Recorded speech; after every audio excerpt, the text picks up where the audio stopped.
Giten, it's so good to see you this morning. Welcome to the podcast. I'm happy to have you It's a here. pleasure. How are you doing this morning? How are you, man? Pretty good, pretty good. Yeah, just starting my day. It's been beautiful. Been a whole teaching weekend, Mm. teaching a couple of teaching our online training plus another online training in China. So been full on. Yeah, you are a well-traveled man, right? You just shared with me you've been traveling very different areas of the world in the last couple of months. That's right. I spent about 6 weeks in Bali. Then we had our training there, and then going to teach at a festival in Latvia, and then the training in Poland. So I was for 2 months on the road. So Yeah. I'm very glad to be back home. A question that's so back home for you is Greece. Yeah, you Yes. live in Yeah. Greece, you're based there. And the question that arises for me right now is how do you uh, settle into your everyday life again? How do you land after long travels? How do you ground your body? What's your morning practice like? Or maybe a ritual that you have? If for me, the first step is to create my actual physical space, my environment, to get my house in order after being away for a couple of months, and there was some construction going on here just to come back and create my actual space where everything else can happen. And of course, I start my morning day with my tea meditation. So I get up and then I make my tea and I just sit for about 30 to 40 minutes just in silence, kind of getting everything centered and coming back to myself after sleeping and being unconscious in the night. So coming back into awakening my Mm, awareness. mm. Is Yeah. that something you do every day? Your tea Yes. meditation? Yeah.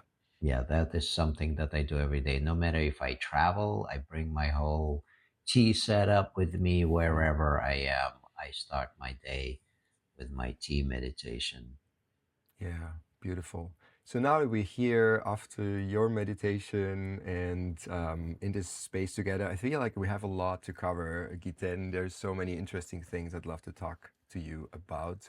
But let's start maybe with the fundamental practice that you are sharing with the world, a modality, a tool that is so much more than a tool that I was happy to experience myself in various ways. We're talking about BBTRS, biodynamic breathwork, and trauma release system.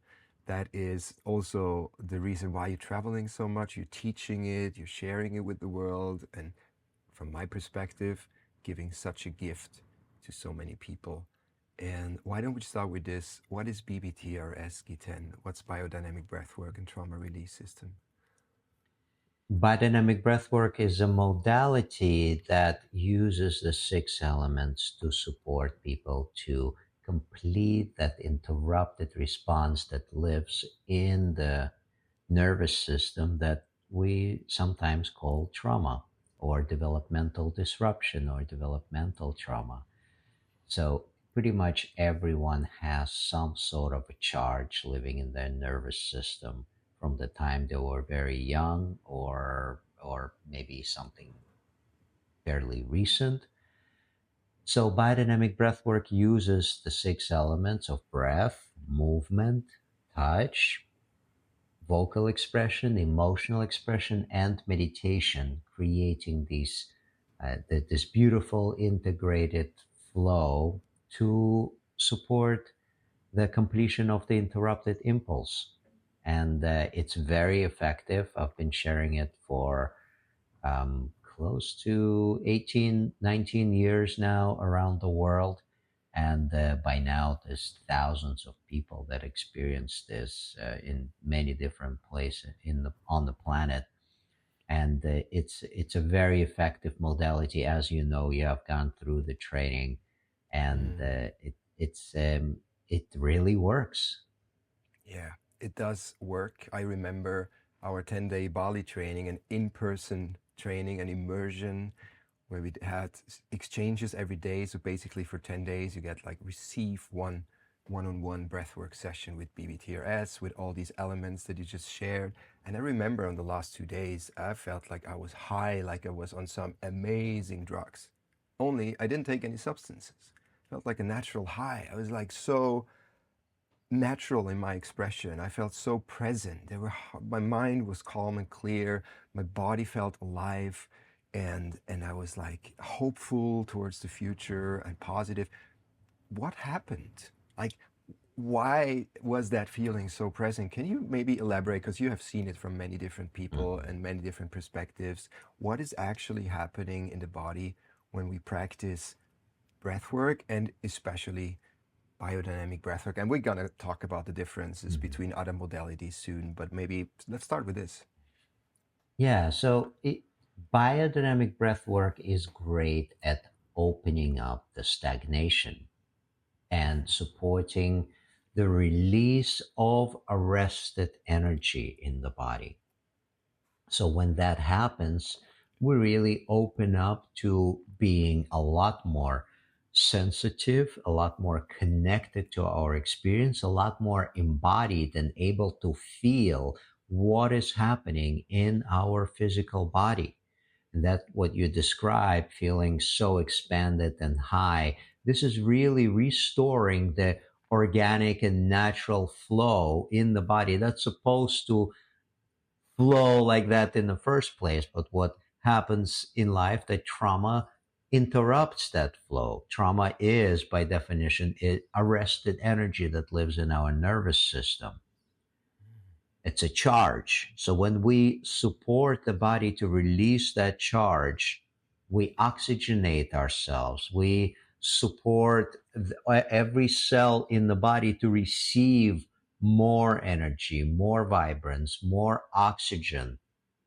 And of course, this results in mental clarity, in physical energy. And biodynamic breath work is that tool with the six elements that I mentioned that supports that process in the body to unfold. And what you felt at the end of the training is that your vitality that came back to life from being Mm, blocked by mm, all that tension that we carry, all that constriction, all that heaviness that results from incomplete response that lives in the physical body. mm. So it's really about restoring the natural expression of who we are, like Exactly. restoring the natural Yeah. flow that's alive in each and every one of us, but just lies dormant because there's so much blockage, heaviness, tension, Yeah. contraction. Yeah. Yes. And Exactly. So when we are going through any kind of traumatic experience, if our body is gone through that natural cycle of activation, discharge, deactivation, there is no trauma. But it mm, doesn't happen every time when we go into intense experience. So all that arrested energy, all that blocked expression needs to have that physical tension to keep it in place. mm, And that's what interrupts that life force energy from flowing. yeah. And Um, just massage itself, it won't do it. You need to connect it with emotional expression. We need to connect it with movement. We need to connect it with breath to oxygenate the tissue that were deprived of oxygen because of holding tension.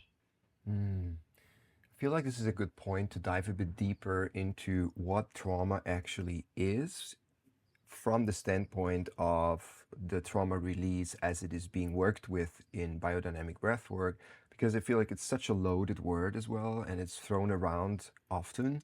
But what does it actually mean for the body to hold trauma? You mentioned a disrupted response, arrested energy. What's happening in the body when something Mhm. traumatic happens? Either that's a one moment or like a longer experience.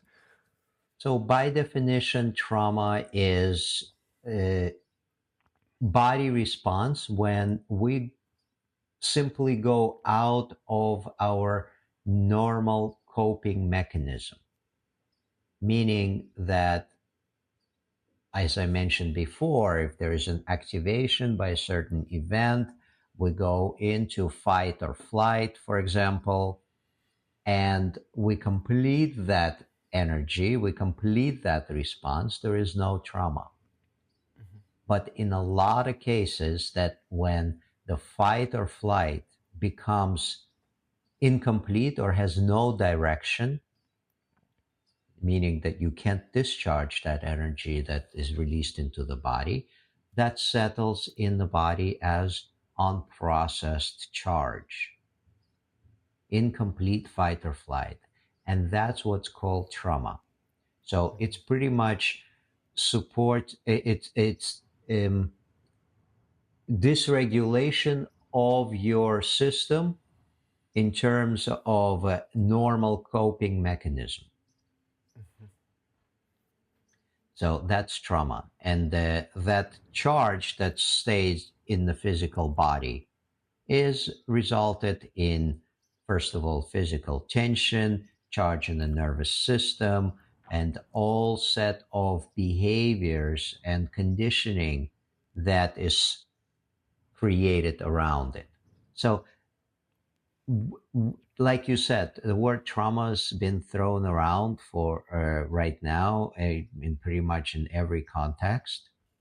Not every experience, not every intense experience is traumatic. Mhm. It is only traumatic when that fight or flight is not complete.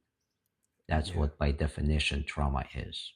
got it. It means trauma is not the experience, but the body's response to the experience, basically. Exactly, exactly. Trauma is, and this is very clear that the founder of somatic experiencing, Peter Levine, he coined that phrase that trauma is not in the experience, it's in the nervous system. Yeah. And how does the breath now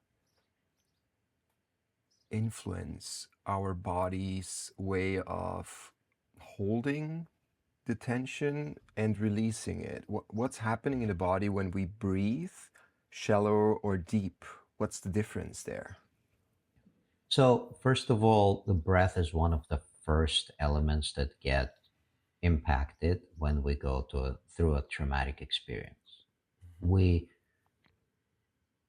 stop our breath, we make our breath more shallow, so it's not as painful to feel what we're experiencing. If we're deeply, fully breathing, we are more sensitive to feel what's happening. Mhm. So to stop feeling, we cut off from our breath. And when we cut off from our breath, we are less sensitive, we contract more. So we hold our breath, we're not allowing our diaphragm to freely move. There's no movement in our rib cage. So when we start to bring the breath back, as we do in biodynamic breath work, we are with intention start to thaw up, melt that tension that is related to the original event. So when we do that, all that energy that's stuck in the body starts to move again.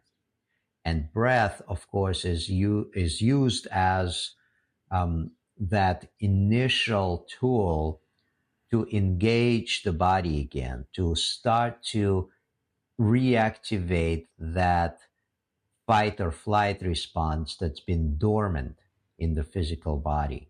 Mm. And so we use the breath to create the charge in the body so we have something to work with. So we can complete that charge throughout the session. And this is Mhm. the objective of a session, pretty much to activate something that's been stuck, that's not moving, activate it to a certain degree that it's not overwhelming, and to start to work with that energy that all of a sudden became alive, that's been dormant, that's been stuck. And when the energy gets stuck because when the fight or flight response is activated, when the sympathetic nervous system is activated due to an external threat, for example, or a perceived threat. It doesn't have to be an actual threat, right? It can also be Hmm. like, I perceive it as a threat. It's not actually a threat. Then there a lot of energy is being like flooded into the body, into the hands, the feet, so we can run, we can fight, we can protect ourselves. But then oftentimes what you're saying is it can't go anywhere. We don't run, we don't fight, we stay stuck in a situation, shutting off, dissociating, and not wanting to feel the pain and what is actually happening. So the breath becomes more shallow, and then this energy can't go anywhere, and the body kind of like sucks it up like a sponge. Where? Where does it go? Where is it in the body?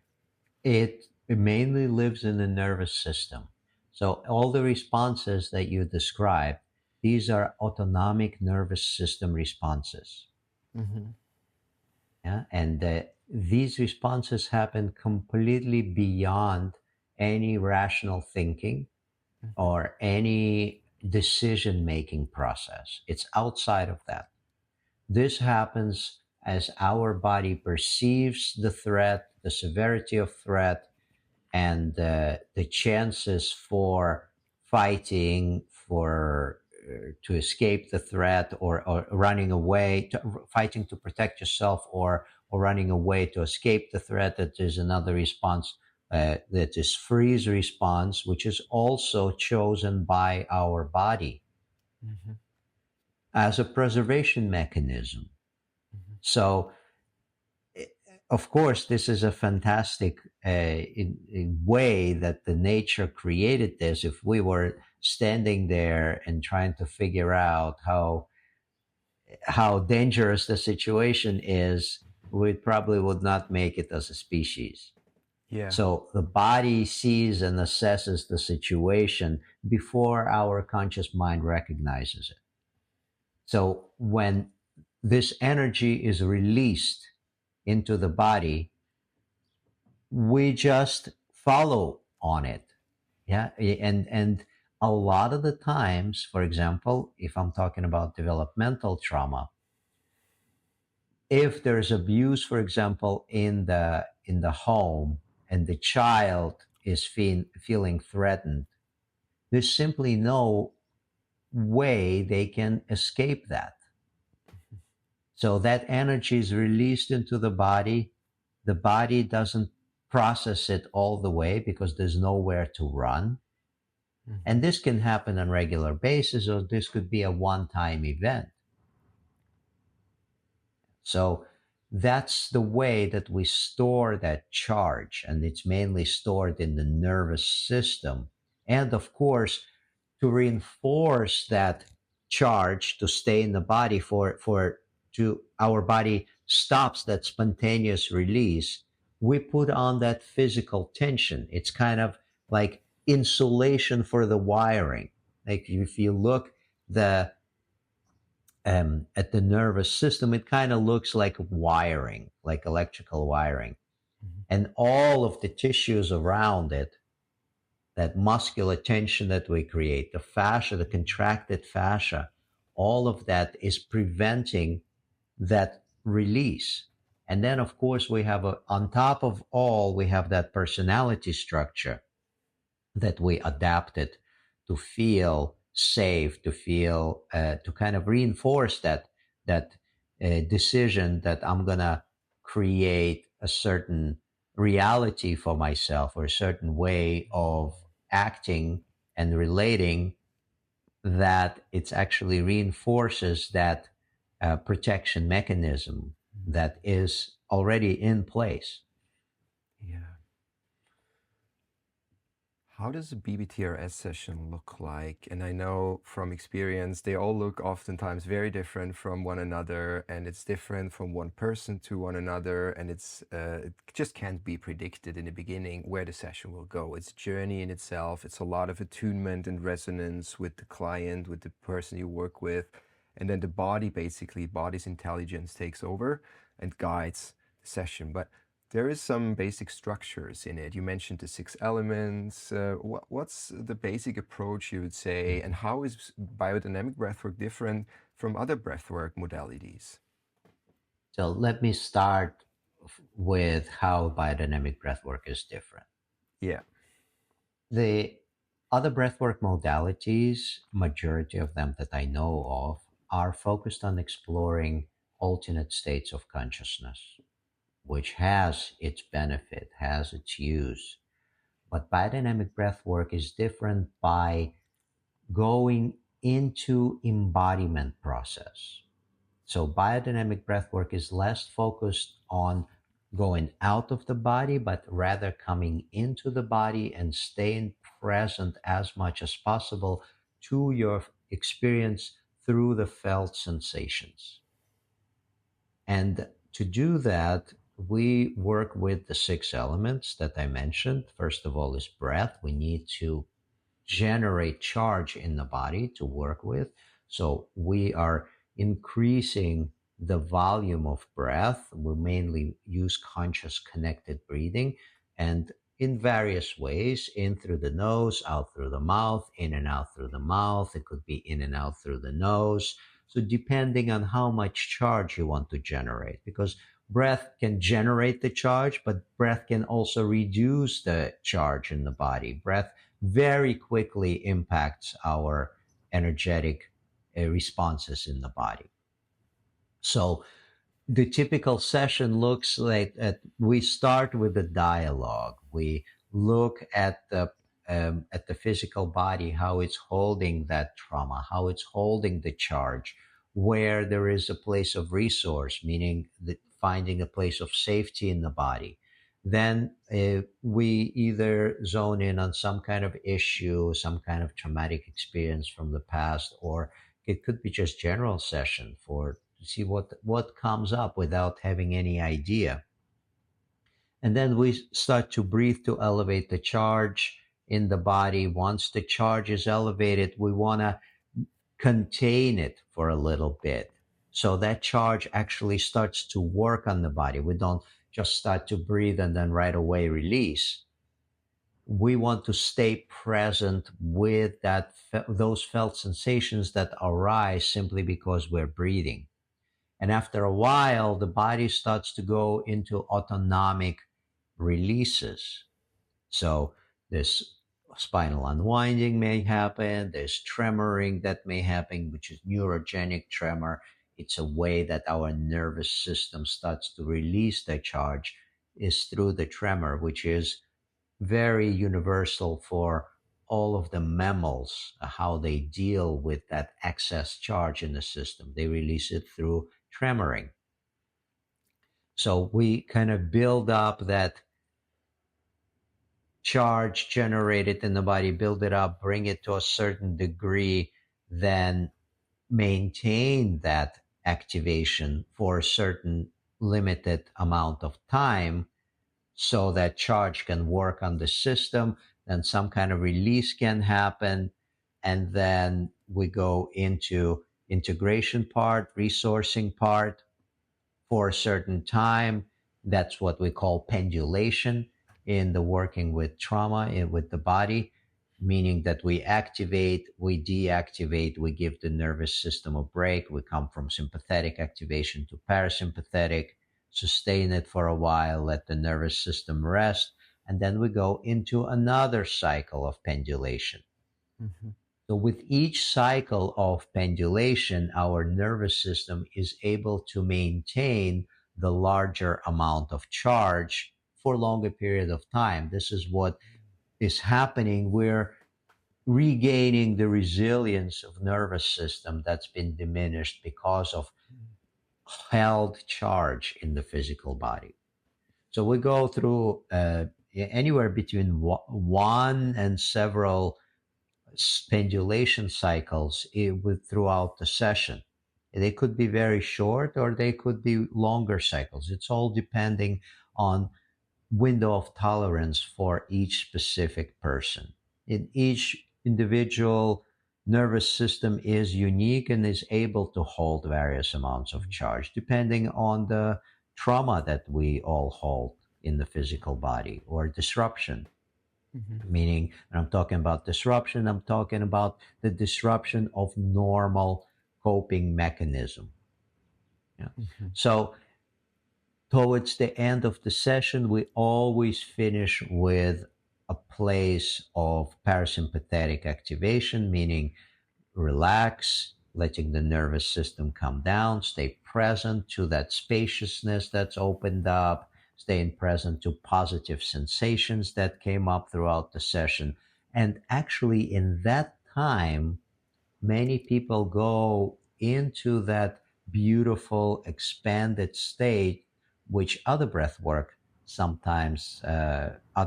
modalities sometimes going for straight from the beginning of the session.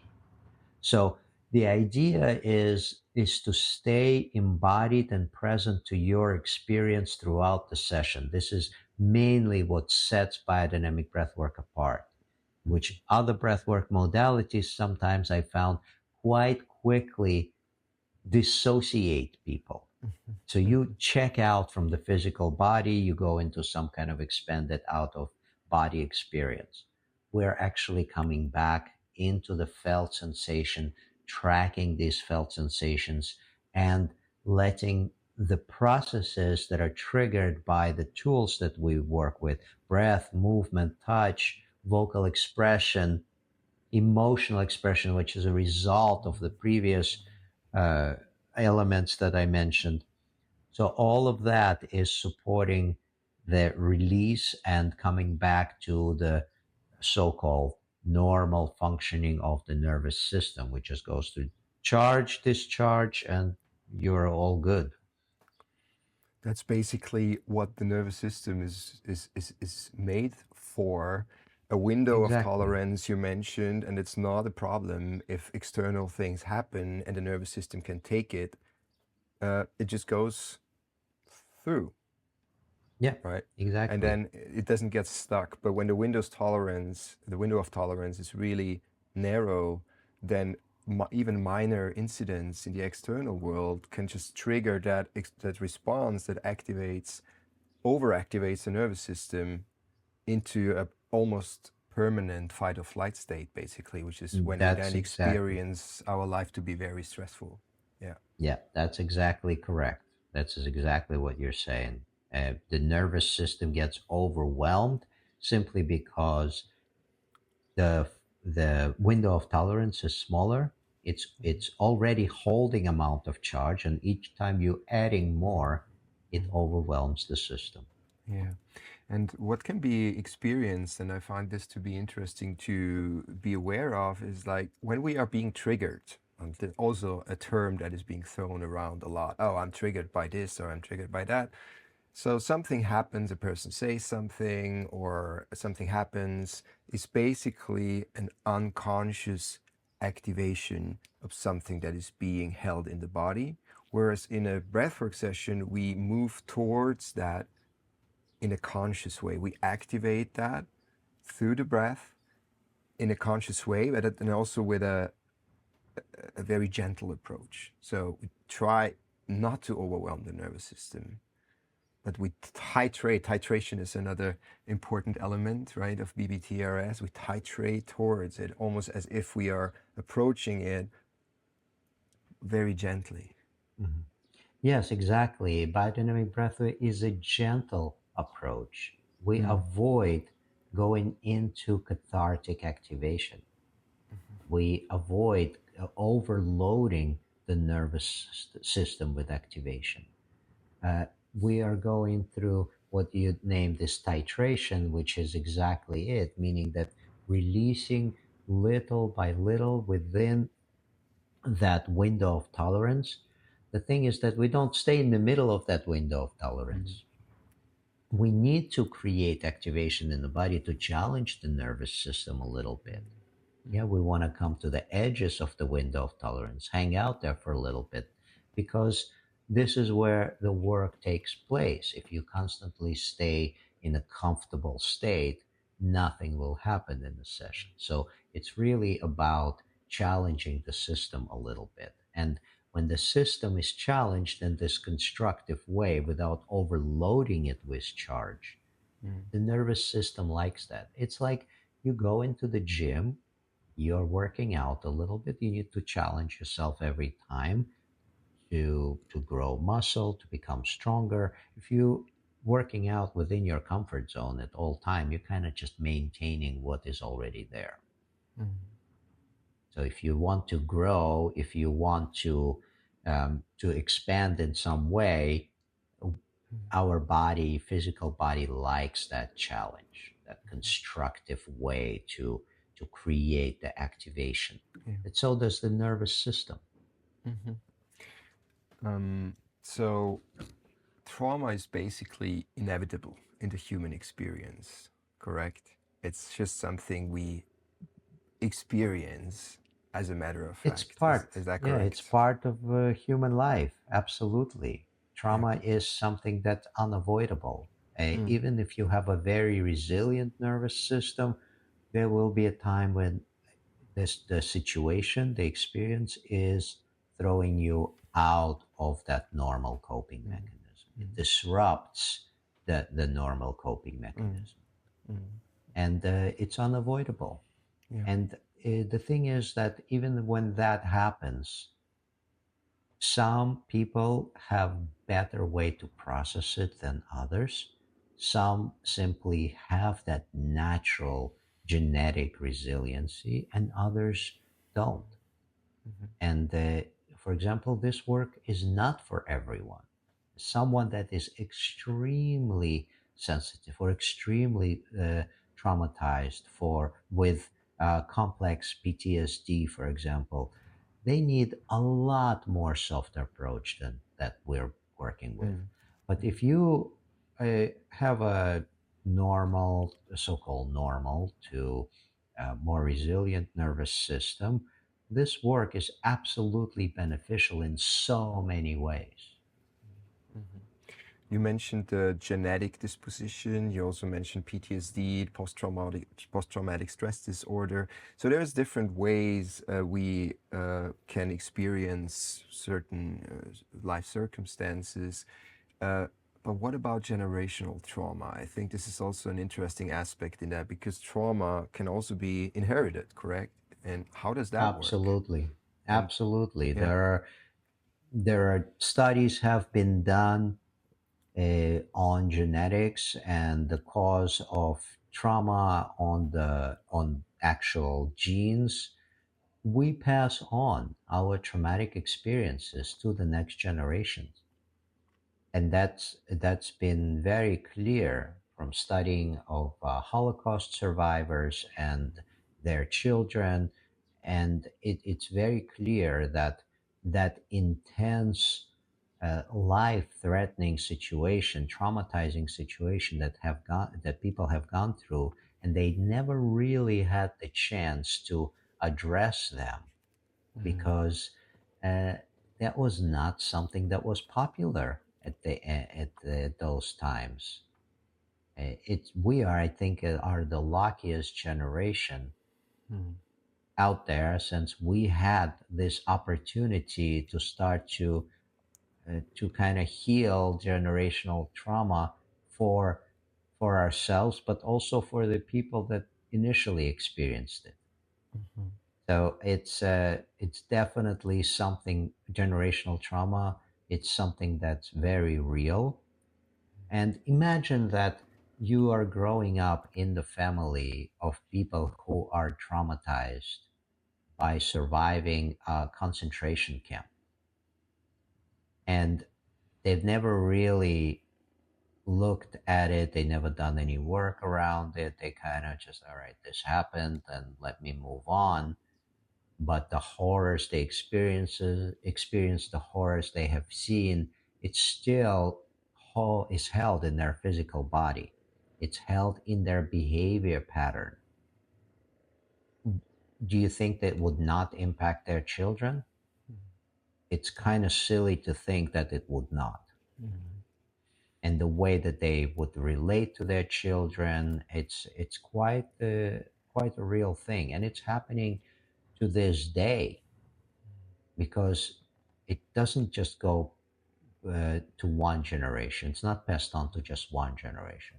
It goes from generation to generation. And our ancestors didn't really have exactly the best Yeah. best way of living. They've gone through famine and wars and persecution and slavery and abuse and so many different things.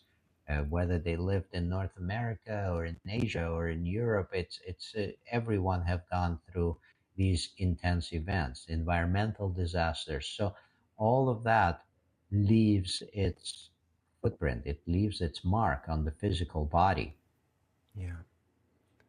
Which is also such a good explanation for if we zoom out a bit and we see the bigger picture of what is happening in the world nowadays, feeling like history repeats itself. Why are we not learning from our mistakes? Still going to wars, still destroying each other, and all of that makes sense, right? Because the trauma from the past hasn't been resolved, basically, also on a collective level.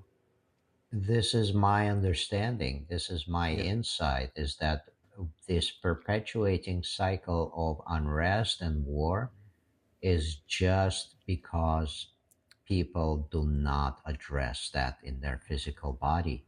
Hmm. That's why that hatred that's been passed on from generation to generation is driving those conflicts around the world. Yeah, the Mm. premise of every conflict is that I am right, you are wrong, and there is no other way for me to prove it to you than just by force. Mhm, mhm. Yeah, Yeah. and this is what is happening. There is working with ourselves, releasing trauma, supports us to become compassionate. First of all, to ourselves, to our Mm, experience, and towards others. So if everyone in the world done some kind of a personal development workshop and not being stuck in their mind and not being stuck in their perpetuating cycle of violence that they inherited from their ancestors, there would be no wars. yeah. Yeah. Simply because people would realize, why am I doing this to our fellow fellow citizens, to our fellow men and women? Why? Mm, Because I am angry, because I have something to prove to the other. mhm. And that lives in the nervous system. That Yeah. there's no other way. Yeah. I remember a quote from your book, Feel to Heal, which is a great resource, by the way, for people who want to dive deeper and learn more. I'm going to link it in the show notes. And you mentioned there that you consider the body as a garden in need of nourishment and tending. So, from your experience as someone who has worked with so many different people, how do the gardens of most people you worked with look like? Like, is there a commonality that stands out if you give that analogy? Mhm. So, yes, if you look at the physical body like a garden, and of course, if the garden is well tended to, you give it enough care, you pull out the weeds, you give it enough water, you give water at the right times, you support, you aerate the soil. The garden responds by giving you amazing fruits and flowers. If you neglect the garden, Mhm. if you don't water it, if you don't weed it, if you don't aerate the soil, of course it will wither and die. And it will be, or it will function not at its own at its optimum. Yeah, so it's important to nourish the garden, nourish our physical body by providing it with what we need. Work on ourselves, releasing those interrupted impulses, breathing, proper nutrition. So all of that is part of nourishment. So Mhm. this is actually an understanding that I got from studying traditional Japanese shiatsu, which is based on the five element theory. Mhm. And so the entire um, Chinese medicine and Oriental medicine is based in the five element theory, that human body is like a garden. Each element supports another. So there's a support cycle and control cycle. Each element controls another in some way and supports another. Mm. And if we look at the Western point of view, the body is like a machine. So each part has like gears, and each part is made of different parts. And the doctor is like a mechanic. Hmm. Yeah. So looking at the body in separate parts, Yeah. if we look at it from the Chinese medicine perspective, from the five element theory perspective, everything is nourishing and supporting each other. And this five element theory applies to everything in life, not just to our physical body. Hmm. And that is actually the Taoist way of viewing the physical body. We need to nourish one part to support another part. It's not just something is hurting, you address that part directly. There could be so many indirect ways that other parts of the body are involved. And we can't just look at one part and neglect the others. Yeah.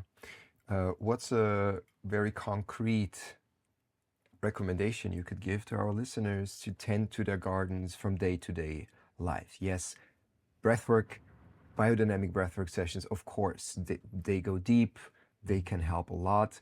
But from day to day, what are some exercises, some practices that you could recommend to tend to that inner garden?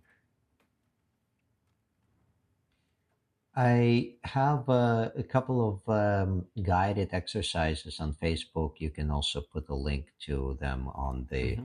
um, on the podcast. It's I call that myofascial unwinding, biodynamic Hmm. unwinding, which Hmm. involves the movement of the spine and breath. It gives us possibility to first of all open up our physical body in a fascial way. So we are opening up from the inside out.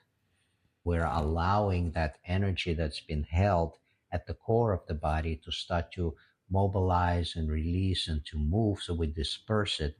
And of course, we involve the breath. And the number one tool is working with your own felt sense. Hmm. It's being connected to our felt sensations, identifying them and tracking them, following those felt sensations. And this what keeps us connected to our experience, present, embodied, and supports the release of many different types: emotional, physical. Yeah, beautiful. Yeah, that's also the I guess the basis of sit with it, like really feel it, track it, observe the energy flowing through the body. And then Yes, what comes into play is the realization and emotion, as far as studies go, don't doesn't stay in the body for longer than 90 seconds, right? that's Like correct. if you allow it to flow through, it's done pretty quickly. That's correct. When we are able to connect our emotional experience to our physical experience and we track the sensation without labeling it, we're moving through so many layers of emotional activation without being stuck in any of them and Hmm. coming into a place which is beyond emotion. It's silence, it's connection to our physical body, to our awareness, which is always there. It's just been masked by tension, it's just been masked by constriction and past trauma and pain. And this is why that last element of biodynamic breathwork is meditation, which pretty much the other five elements are preparing the physical body to uncover that spaciousness, that silence, which is already there, that's been just masked by our by our life experiences, yeah, by our mind, but by tension and traumas that we're all holding. but it's present. It's already deep inside. Hmm. Everything you need is already there, right?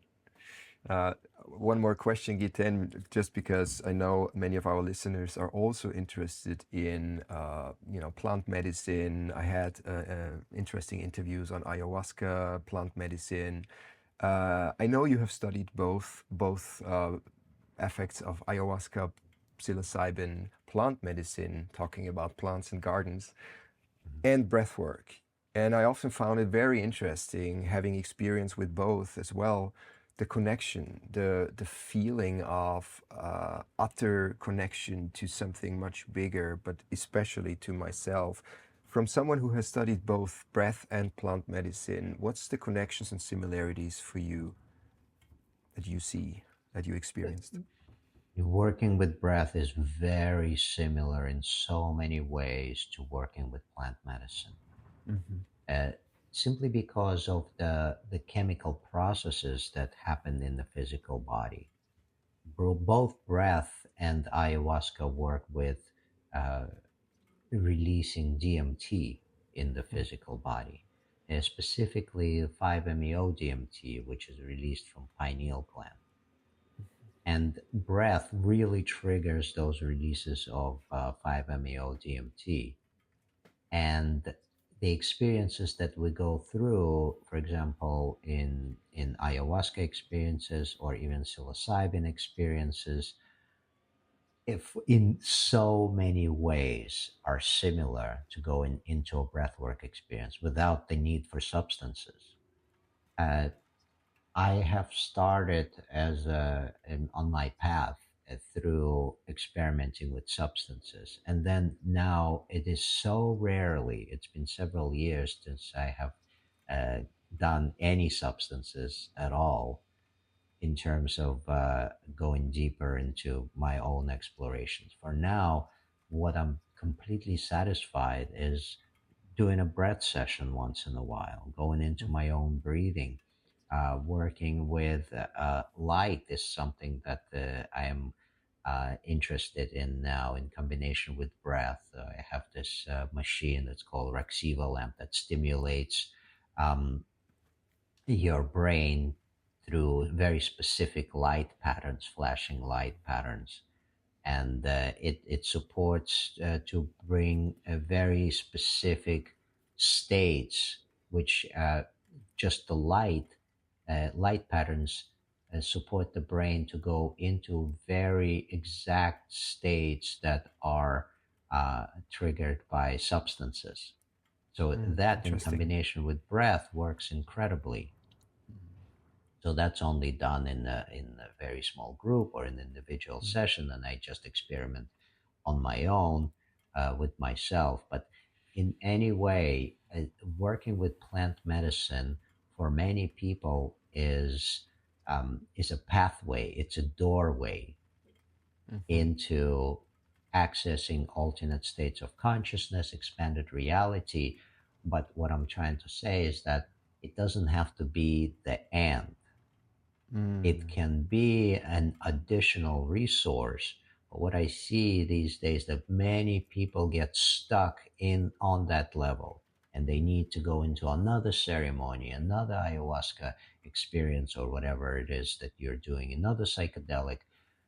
It's just kind of, I view it as a window into yourself. You can open that window, take a look, and then step back and just keep your attention on yourself. There's so many other ways that support that growth Mm. besides the substances. Mm. I love that. Yeah, thank you for bringing more clarity to that. We're approaching the end of our time together, Giten, and I also want to respect your time. To round up our conversation, is there one thing you would like our listeners to know that you wish you had known earlier in your life? I wish I had known earlier the ability to work with my felt sense consciously. Even Mm. though I enjoyed my body ever since I was very young in terms of being physically active and exploring myself, I wish I had more awareness on how to identify and track felt sensations. And for me, that is really when I really got to it through my experimentation. That was really game changer. Mhm. Amazing. Thank you. So, for people who want to get to know you personally, how can they find you? Where are you in the world in the next couple of months, perhaps? And what's a good way to reach out and get in touch with perhaps even BBTRS if they want to dive deeper? Yes, so our website is biodynamicbreath.com.